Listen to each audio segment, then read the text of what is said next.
Hey everyone, welcome to this quick tutorial for Gale in Context. So in order to access the site, we're going to start at our school site. Go ahead and go to Departments and choose English. This is going to take us to a roster of the English teachers on campus, which also includes Ms. Powers. Her library site is the place that you can get the link for Gale in Context. So as we scroll down, you can see Ms. W. Powers, librarian. You're going to click website link.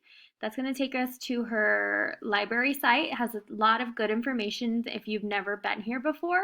So very, very highly recommended that you go through the library site because you can get some ebooks and audiobooks and information about library club and stuff like that. So we're going to click on Research and MLA. That's going to take us to the databases that we use for research and completing projects. So if you keep scrolling down, we have Britannica School and then we have Gale in Context. So we're going to use Gale in Context today. It may ask you for a password. If you're unsure of your password, you need to email your teacher to get it. I'm already signed in, so it doesn't have a place to put the password, but just so you know, it'll usually appear down here. It'll say school password. So here is the homepage. It has all of the topics by subject area.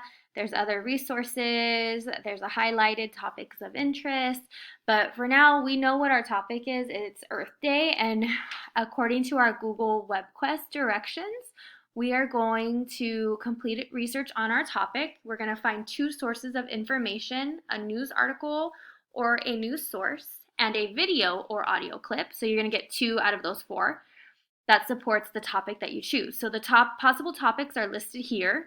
You can for sure decide on a different topic if it's not listed. We're just making sure that we're in the same subject area of science and something to help our Earth, because that's the whole point of the web quest, is just to make things more relatable and accessible for our peers, and we're going to do something fun with it after this.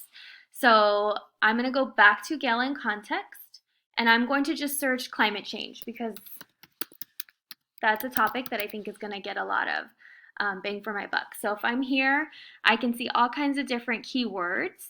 So once I decide on my topic, I'm going to actually have to list my keywords. So my topic and then keywords I will search. So it's always a good practice to get a very broad topic and then start typing it here, and then you'll start to see narrow down information. So we're going to choose global warming and climate change.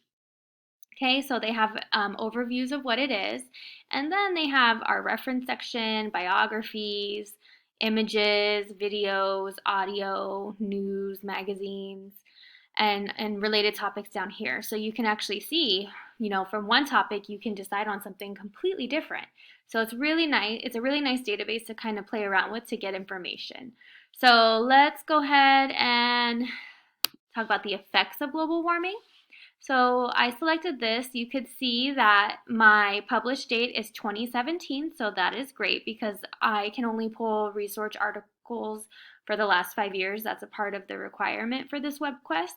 So you really want to make sure it's been published 2015 to 2020. So here you can see that you can translate the article, you can make the font bigger, you can listen to it being read to you. There's contents over here, related subjects. Again, this can take you on another hunt for a different topic or narrow down your topic. So it's always good to kind of just go through it all.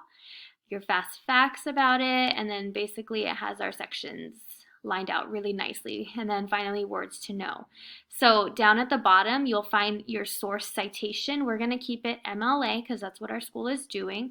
You can actually copy and paste this because this is a requirement on the Google Doc, your growing Google Doc. So if you go back here, you have title, author, date published, link to source, and source citation. So right here you can just hit paste because this is what we need. We need to make sure that we're citing our sources. So if I go back here, I know that it was published in 2017, so I'll fill this out. So this is basically what you're going to do. Link to source. If you go here and go to the top right corner, there's a get link. You can select it, go back to your document, and then paste it here. Sorry, I didn't copy it all the way. So as you can see, it's very easy. You get all your information that you need in one spot. You want to make sure that you're reading through the article to ensure that it's linking with your topic, because you are going to do something with the two sources at the end for the conclusion, and you want to make sure that they're on the same topic. So once you have that, another cool thing that you can do is send it to your drive. So once you send it to your drive, you'll actually see another folder pop up, and you'll be able to annotate within your drive and save it. So that's a really cool added feature that you have here. In addition, you can also email or print. If you have any further questions, please send your teacher an email. I hope this was helpful. So you're going to do this for two sources. So once you have one done, you're going to go back to results and find another one. And remember, you have to have a news article or a journal for one of the sources, and then for another source, it must be between a video and audio clip, because we want to try to get mixed media here. So happy searching. Again, this is just a quick tutorial. If you need more in-depth, you can email your teacher directly. Have a nice one. Hope you have fun with this.